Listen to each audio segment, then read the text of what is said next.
Welcome back to Sappho's Unscripted. Episode, is it 123 now? Been crazy. Boys, been a lovely journey. I know it's a bit random, but thank you very much for this lovely journey. Box Squad has been announced to take on the All Blacks in Cape Town. We'll see a lot of controversial opinions out here. I'm sure we'll differ when it comes to the way that we actually see the lineup. But Brett, how are you doing? Fantastic. Shooting 4 hours earlier than normal. It's amazing. I could actually be in bed before 9 tonight. Yay. Trevor? Yeah, all good. Not much else to say, really. Just keen for some rugby. I mean, that's all I'll say. Been a long day, so keen to talk about rugby. Dude, it's strange to think it's like Thursday evening and we only saw the lineup today. I don't like it. I don't like it. I never want to see this. I never want to feel this feeling again, where I see an All Blacks lineup come out, and I'm like, I don't even know our lineup. I don't like it. Anyway, people do remember to like and subscribe. We do appreciate each and every one of you guys. Starting off with the front row, we're just going to run through the lineup, talking about what our thoughts and opinions are on it. Well, no surprises. Oxenche, Bongi, Manambi, Frans Malherbe. Massive game for these boys. Brett? Yeah, I think it's going to be a fantastic scrum battle up front. I think now that the All Blacks know what to expect from that front row, I think they've obviously put in the hard yards this week. Scrums are going to be very tightly contested, I think, especially with the change up in the midfield, in the middle of the scrum for South Africa. I think it's going to be a goodie. Yeah, like the All Blacks matched us pretty well in that first half when it came to the scrum time battle. We've talked about them leveling up their physical presence. Obviously, the drop off for them from the starting lineup to the bench is way bigger than it is for us. Like we know this thing where it's like our bench is almost better than the boys that start. But I don't expect us to have dominance over them. I don't expect them to have dominance over us at scrum time in that first half. Would you agree, Brevan, or do you think I'm being stupid? Yeah, no, look, it was, I think one team that always matches us is always going to be the All Blacks when it comes to scrum time. Yes, we may get one over them every now and then. They get one over us every now and then. But most of the time, it's just a very steady contest, very pretty much two teams that won't budge. So I expect more of the same. Like you say, it's Southern Hemisphere rugby, It's like you pride yourself off that physicality. So yeah, I expect it to be the same. Anyway, well, this is where the interesting one comes, and Brevan, I'll give it back to you, seeing that you are a lock. I thought we might see Peter Steff. They've gone with your boy. They've gone with the like for like, Ruan Orkia. He deserves it, to be fair. I read his stat that like we didn't win a single line-out when he was off the field. Like we had 100% when he was on it. Or when he came off, we didn't win a single one. He came back on, and we won every single line-out from there. He's been impressive. Yeah, I mean, look, if you want like for like, it's obviously the most obvious replacement is going to be Nokia, right? It's just how they're very similar players, Mostert and Nokia. So, and then also Nokia is pretty much the engine 5 that most teams like, at their 5 lock is always that engine that just keeps going. And if you had to ask both locks to play 80 minutes, I'm pretty sure they could, because that's just the type of the players they are. So, yeah, obviously many people thought Peter Steff, but I just thought he didn't do it, and we'll get into this with Fussy as well, but I thought he didn't do anything majorly wrong, to get dropped. And he was very good at line-out time, which is maybe with what we've seen in the team. So like with Pollard coming in, etc., we may not be expecting a very expansive game. We may be relying on our set pieces like our Moors winning our line-outs. And that may be a factor to picking Nokia, who's a line-out general. So, yeah, I'm happy for him. And I thought they would go with him just because of how good he was in the lineouts and his work ethic as well. So, yeah, I'm not unhappy with that. Brett, you're muted. I think I cannot not agree. I feel like he summed that up. Why was I muted? Why was I muted? I don't know. Damn Anyway. technology. Yeah, stupid. You did the people a favor that hate you. Yeah, you think I have an Android with that messed up nonsense. Anyway, no, so you can't not agree with what Brevin said. Yeah, summed it up pretty well. Are we thinking Peter Steph goes to lock at some point in the game, or do we think our locks just see out the whole 80 minutes? And for who does he switch over? Does he go to 4 or 5? I personally think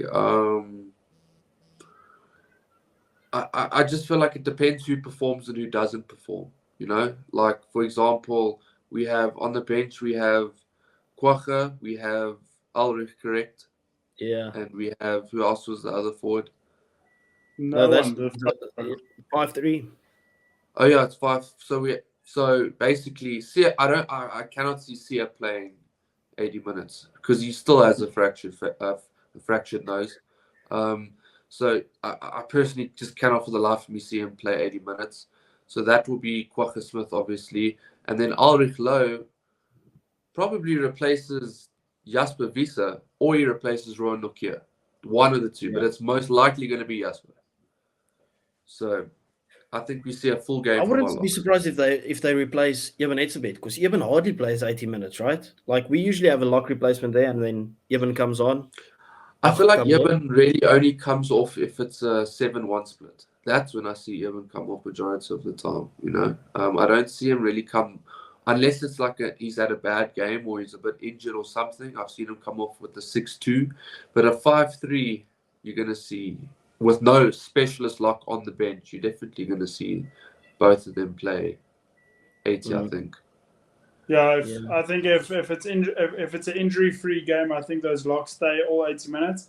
And I see Sia coming off, Kwacha going on, and then Ulrich going on for Jasper. I can't see anything else happening other than that, unless there's an injury, or unless Eben is not feeling up to 80 minutes, then he'll come off. Peter Steph will go to lock, and Jasper will go to Low will go to flank. Yeah. Boys, well, I have three big disagreements with this team. Okay, one is debatable, but 5-3, I just don't think it makes any sense. Not for this game. Not while you know Siakulisi's got a broken face. Like if you know the guy is only 50% ready, a touch with a finger on the face, why not just go and say, listen, Mark van Staden, you're on the bench as well. What does it hurt us to go 6-2?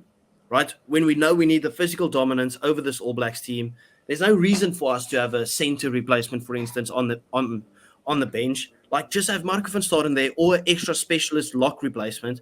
Like surely when you know one of your guys at the forwards back is injury prone at the moment, not injury prone, like he's a bit fragile at the moment, surely that's the game where you say, okay, well, 6-2 here. Now the one game that we have that, we're like, okay, we'll take 1 forward days. Joke's on you. Like what, Brett? Yeah. So the thing is, with his nose, it's only out of socket. It's not really sore. It's like the cartilage is just loose in his nose. So all he has to do is go for a reset, and then they kind of like, and then it's back in. But then it becomes sore after that. So for now, it's not that painful. So if he's fit to play, then he's fit to play. So. It's a thing with the nose. I thought it was the cheekbone, but it's the nose. It's just the cartilage in the nose. So it's really not sore. It's maybe uncomfortable and he struggles to breathe through his nose, but it's not an issue. So that's why they went with what they went. They probably had this plan from the start, and they said, Sia, how's your nose? No, it's fine. Lekker, let's go. Same plan. Yeah. Yeah. Grimmer, do you agree with the 5-3 split, or would you have gone 6-2? I'm not a fan of the 5-3. I feel like Lukanya on the bench is a bit pointless. Yeah. And the reason I say that is because I just don't know who. So we've got Sash on the bench who probably comes on at 10, or he comes on at 15. Straight swap, better. Yeah, it could literally just be straight for Pollard. I don't know. Then you have obviously Jaden. Okay. We'll get into that. We'll get into that. Okay. Don't you Yeah. worry. Don't Yeah. you worry, Brevan. Yeah, and then obviously Locanio, I don't know, like, are you going to take a centre off? What's your plan here? Jesse's not playing 80. Is Delende not playing 80? What's the story here? He can also play wing, but then again, you don't usually take off your wingers. I mean, it's not, I've weird. got a feeling that we might see Jesse end up on the wing and then I'm at 13, or we'll see Willie stay on, Sasha come on for Andre, and we've kind of got like two first receivers either side of the ball with serving as inside center, with Jesse Creel on the other side or whatever, something like that. I don't know. I don't like this All Blacks tactic that we're going with a center or a wing replacement on the bench. Like, it's not needed. We've got enough utility players that can cover enough gaps on the field. But anyway, let's get onto the bench. Grant Williams gets his start. We thought we might see it against Argentina. He's got to start. People have been calling for it. I like to see it. But now I'm like, we've all called for Grant Williams and Sasha. Now we've got a Grant and Andre. What are we doing? How have we played all these games but not tested that combination? Brett? I just want to know, firstly, I want to know, why did you say let's get into the bench and then you go straight to Grant Williams? Sorry, I meant let's go into the backs. Yeah. Oh, okay. Just to clarify. So people can hate you this week and not me. Well, Brett, obviously I'm going to fall over my words. I'm not English. I went to a literally pure Afrikaans school even. I'm not English. You don't have to be English to know the difference between a bench and back. Shut up. I get it. Okay. I'm trying to cover my ass here. Yeah. Okay. So I agree with you. I'm very surprised. I thought that I honestly thought that we'd have Sasha and Grant as a mean combo. I wouldn't have minded seeing Grant and Lebok as a combo even. I just can't see Grant and Pollard. I can't see that combination. I struggle. That's just like Optimus Prime with Bumblebee. It's not. Doesn't quite work. But maybe it does. Maybe it does. What? Gotta respect the analogy there. Yeah, look, it doesn't. The only look, and I said this on the group. The only reason I personally think, there's two. Personally, think that Pollard is starting this game. Rassi mentioned in his press conference that there's games that you want to change things up and explore, blah, blah, blah. And there's games that you really want to win, even if it's close type thing. I mean, then obviously you may be relying on Pollard to kick 10 out of 10. And then the reason I personally think that this is happening is apparently Sasha's got a really strapped up right leg, like seriously strapped up. I saw it somewhere from a South African journalist or whatever he does. And he's pretty reliable. So, yeah, I don't know if it's an injury. They better hope and pray. 80. They better hope and pray that Sasha is injured. Because if he's not injured and he's just been put on the bench, there is a shitstorm going to come down on them, especially if we lose. Right? Because we've built up Sasha as this wonder kid and whatever, and then we drop him for the main game at his home stadium. What are we doing with Grant Williams, the 9 that we've always called for him to play with? It's an absolute joke. And people think there's this misconception that I hate Andre Pollard. I love Andre Pollard, right? Like, I've seen this guy playing from school level, right? But he's not his 20, 21, 22-year-old self. Where is our creativity coming from? Are we just looking at this game and we're saying, okay, we're going high ball, crash ball, that's what we're going to do, and test Will Jordan there at the fullback, right? We can talk about that in a bit, right? Because the All Blacks didn't do themselves any favors by putting in Will Jordan at fullback, right? But what? They better hope he's injured. But if he's injured, why is he even on the bench? Like, I just don't get it. No, so this is what I think happened. So last week, obviously, we saw the game plan was to put up the bombs, test the wings, play the tactical kicking game off 10, but like attacking tactical kicking, if that makes any sense to you. And that's where Sasha did make a few mistakes, like he kicked too straight up, or sometimes he kicked too deep. And I think that Rassi believes that game plan can work against this All Black attack. And I feel like Pollard, he has the best boots in world rugby. Like, technically, he's got the best out boots of hand.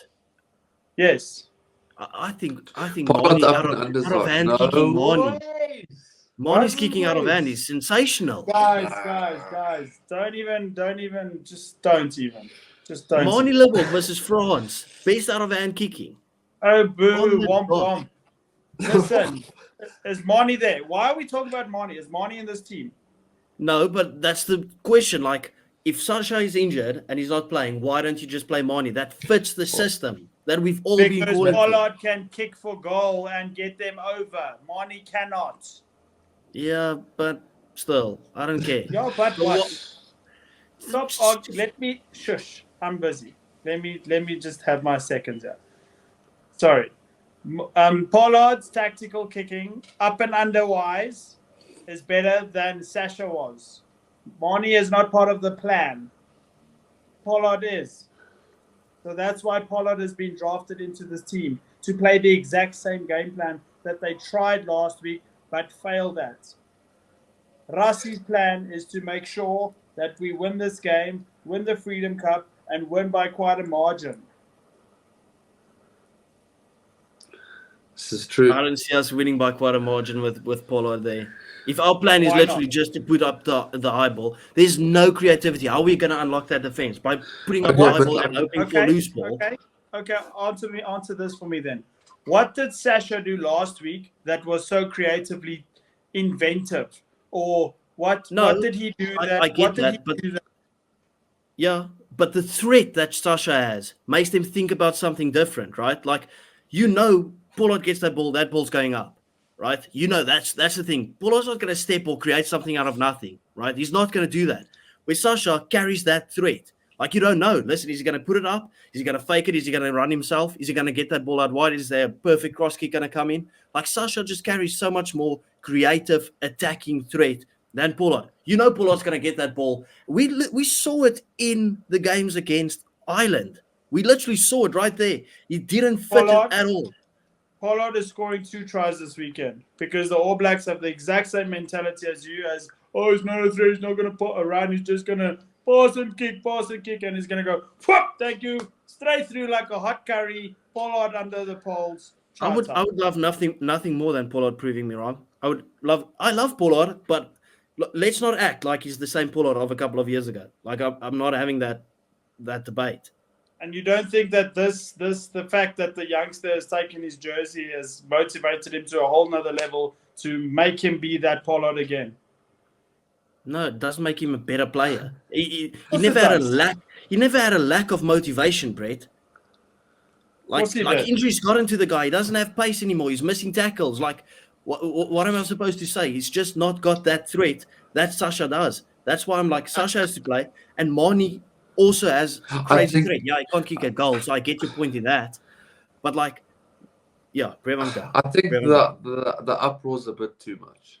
I mean, we've replaced Sasha Feinberg and KwaZulu with Handré Pollard. How grateful are we? I mean, it's not like we've replaced Sasha with bloody, I don't know, Elton Yankees. Exactly.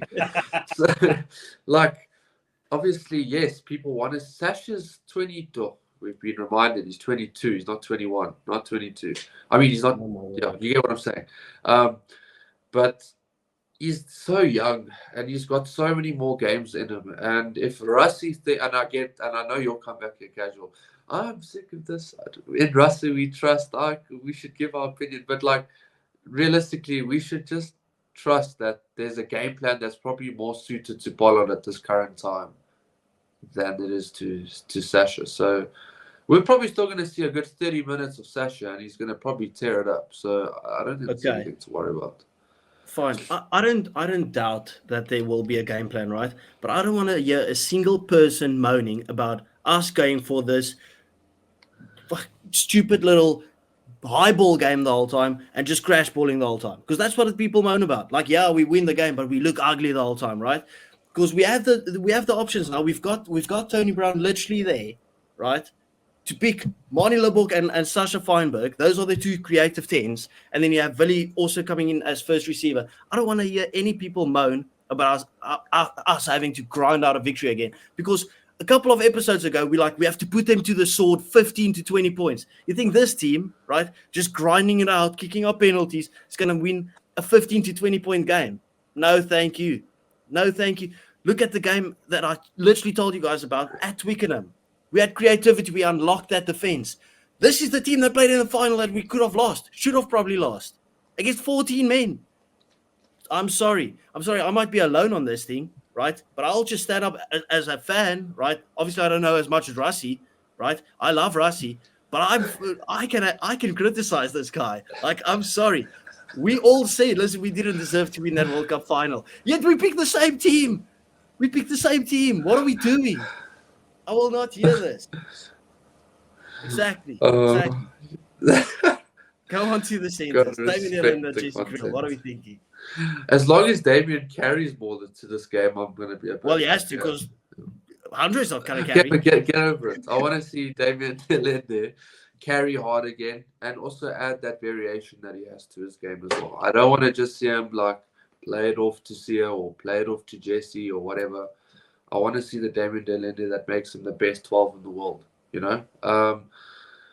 And obviously Jesse, I mean, many people maybe thought that he would go to wing and Locanio would go to 13. But, I mean, he had an offish game, but nothing major. And he'll probably pick it up in this game. So I think centre pairing is perfect. Yeah, I do, however, think that because neither Sasha or Jesse or Damien Elender carried it in the game against All Blacks last week. There was no carrying. It was kicking or passing. That was it. Even Damien Elender drifted at one stage, ran sideways. I mean, I don't know what the game plan was. More kicking and passing this weekend, Brett. Sorry? Even more kicking and passing this weekend. Yeah, but I don't know. Until they shock you. I don't know what. I'm telling you now, Pollard's going to first ball, he's carrying it up himself. And he's bouncing Dima. Bouncing Dima. Just remember that game that Pollard scored those 2 tries in a game against who it was. It was against the All Blacks. Yeah, and that's why I said I would love that prime 22-year-old Pollard. This is 10 years later. Okay. Anyway, I'm done talking about this Pollard thing. I still love Pollard. I said I would do anything for Prime Pollard back. Prime Pollard is better than Sasha is now, right? Like that guy was unplayable. Anyway, let's go to the wings. Colby, no surprises. Canan Moody, Brevan, your boy, back in. Yeah, I mean, obviously we heard Mapimpi might be having a child soon, so that's why he was. But even though I don't see Mapimpi as a right wing, if he does play, it's a left wing. And I would have definitely, if the options were between Mapimpi and Moody, I would have picked Moody all day, because obviously, look, I think people think that because so many people call for Mapimpi not to play because we hate the guy. It's not the case, you know. Mapimpi is one of the coolest guys in the team. He's been through it all, done it all, but realistically, he's not up to the pace anymore, in my personal opinion. So, I mean, Moody's young, and I mean, it was either going to be Jesse, Fussy, or Moody, and I'm glad they went with Moody. Brett, I'm going straight to you. You've been waiting for this. Because I kind of called it. I said no Fussy, just Valley. No Fussy. I called it, and I'm happy that I got one right at least. Also, Mapimpi for me wouldn't have even featured in this game because regardless of whether he has a child or not, he is a Will Jordan 101, one-dimensional, can only score with the open try line. And in games like this, you need somebody that can make something out of nothing. And that's probably why they moved Will Jordan to fullback, because they're trying to see if his pace and a bit of space can get him somewhere. We haven't closed your mouth. Sorry. I've got something stuck in my teeth. Oh, wow. This podcast has just been utter chaos. We should never film earlier again. Otherwise, it's just total chaos. Because we're too awake now. We're too awake. Yeah. No, but also what I wanted to say is I think that's why Will Jordan's at fullback. They wanted to give him more space because he's not scoring tries. He's not. There's not going to be space down the sideline for him. If I'm not mistaken, right, like Mark Telea, he's a great winger, but he's not the greatest under the eyeball. So that gives Moody a massive advantage. He's been great this year in Super Rugby. They even made a whole bloody stint on it on the breakdown about it. The New Zealand show. I knew Caleb Clark's out, and they know how good he is under the eyeball. Yeah. So they just gave the people a bit of peace of mind. But there's no way he's better under the eyeball than Kanan Moody. Like, Kanan Moody is a massive boy. Yes. Like, and I'm really looking forward to seeing that battle of Cheslin Colby against Sevu Reece. Oh my goodness. Same. Oh, that guy scares me. Juicy. He is a slippery player, Sevu Reece. Like, people sleep on that guy. And if you give that guy just an inch of space, I mean, he'll punish you. So that's why I'm happy it's Colby against him. I think Colby's the only wing that's quick enough on defense to stop him. Yeah. In World Rugby. Yeah, because he's also agile, right? So he knows Sevu Reece is slippery. He can keep up with that. Anyway, and then we spoke about Philly. Obviously, he'll have a massive role. Like, if we see a lot of Philly in that first receiver role, then I'm fine with Pollard being in that team, because we know Philly has those crazy passes. He can unlock a defense with his ball distribution. So no issues there. Do we think a large part of Philly playing is because Andre is playing as well, and we know the creativity is not? Yes. Yeah, that makes sense. You took the words out of my mouth. It makes them, because look when they play together, when they go together and they're on attack. So Pollard will always go to the right, and Villiers first receiver on the left. So it gives Grant Williams. That's why I'd like this backline with Kobus Reiner, because it gives him options. Because now Villiers a threat on first receiver, and then Pollard on the other side, and then a guy like Kobus Reiner that snipes. That's probably the best sniper that we've got. Grant isn't too bad at sniping. We've seen it a lot at this point. He doesn't like sniping that much. He doesn't do it that much. That's what I was saying. New Zealand's always been a team. They've struggled around the fringes. I said this when they played against England. They've always been a team that struggles around the fringes, and those two on the outside causes such a threat that it takes one guy to ball watch. Yeah. To be caught with his finger in his bum. Talking about that sniping, Grant really has to watch out for that, because we saw it this past weekend, right? Like, if there's one team you can't snipe and get isolated with, it's the All Blacks, right? Like, that snipe where you get just over the gain line, but your boys aren't there with you. If you get isolated against these All Blacks guys, like Adi Savea, he pounces on that. He doesn't even need a sniff, right? He just opens it up and takes a sniff himself. Like that. That's just how he rolls. Anyway, going onto the bench, no surprises. We won't even need to talk about the bomb squad. Obviously, we know what's expected of them. Obviously, they are much better than the New Zealand boys coming off the bench. Kwagga Smith, Elrich Louw. Very excited for both of them. They had massive games last weekend. Elrich Louw. Do we think Elrich Louw goes on for Sia, or it's going to be Kwagga going on for Sia, taking that 6 jersey? Kwagga for Sia and then Elrich for Jasper. That's my call. Okay, so Kwagga will be the one getting about 35 to 30 minutes out of in that 6 jersey. Maybe swap comes at halftime. Yeah, fair enough. I mean, Kwagga had a sensational game when he came on. I think he's hungry. He'll come on again and change the game totally. Going on to the backs, and we'll give Brett the mic. Jaden Hendrickson. I'm just gonna say Jaden Hendrickson. Okay. I've got a question. I'll pose it as a question. What the fuck is he doing there? On what merit? Exactly. I need someone to tell me what has happened. What has happened in the last year since the World Cup that has made Jaden Hendricks a Springbok? Like, he was shit leading up to the World Cup. Did he get injured in the World Cup?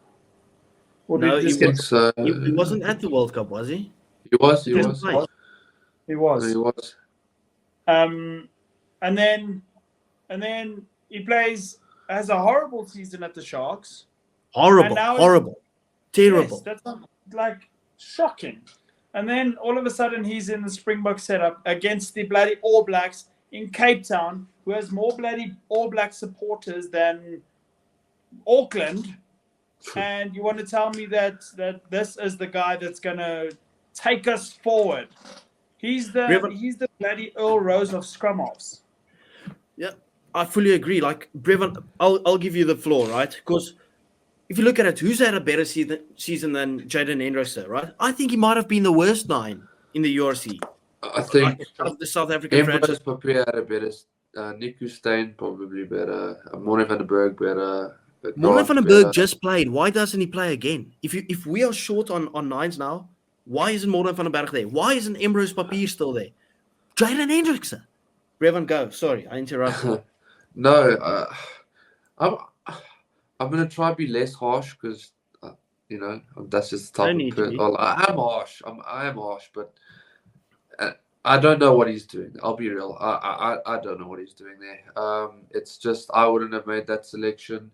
There's something that Rassie sees in Jaden that I think a lot of people are failing to see as well. And yes, Rassie is a mastermind, but everyone has their own opinion on players, and I just don't think he adds more to a team than Morne van der Berg could if he was given time in the team. Or obviously, do we think he maybe thought he was choosing Jordan Hendrickse, and then we are going to show up at the bus and Rusty's going to see Jaden and he's going to be like, Jordan, what are you doing here? Like, I don't know. It just doesn't make sense.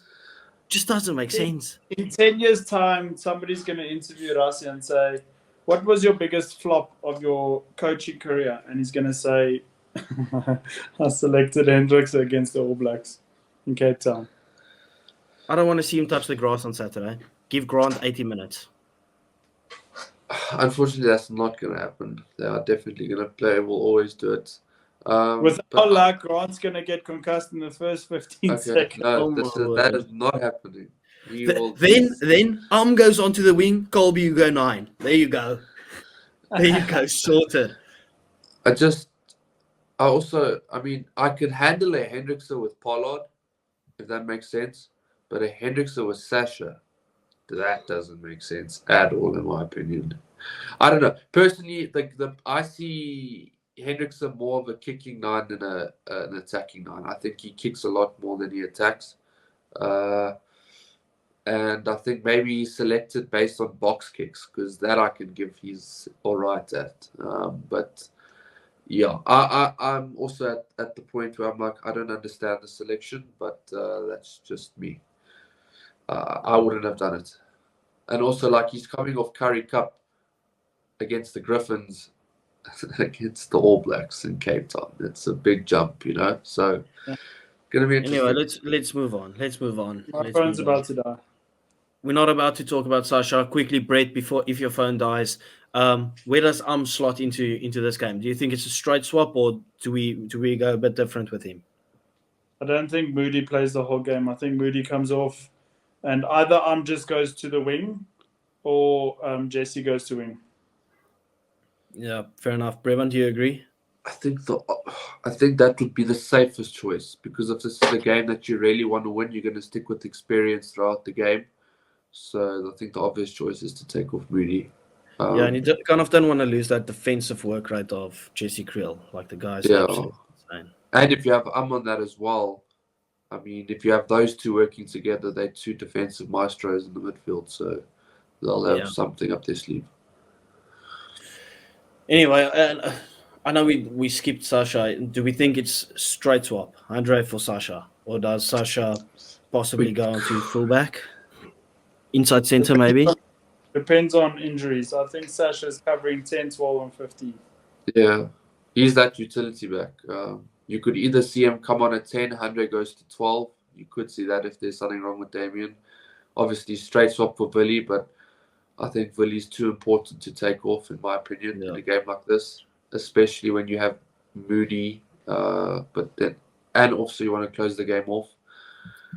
It's going to be interesting. It's a weird choice.